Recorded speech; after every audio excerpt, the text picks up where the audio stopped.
مسجد میں داخل ہو جائے تو 30 رمضان کو سورج ڈوبنے کے بعد یا 29 رمضان کو چاند ظاہر ہونے کے بعد مسجد سے نکلے۔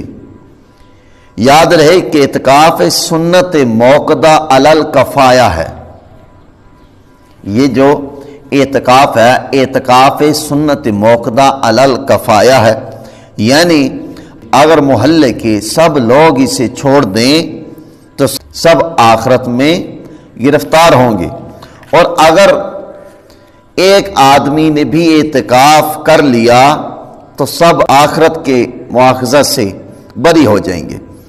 اس اعتکاف میں بھی روزہ شرط ہے، مگر وہی جو رمضان کا روزہ کافی ہے۔ یہ مسئلہ در مختیار میں موجود ہے۔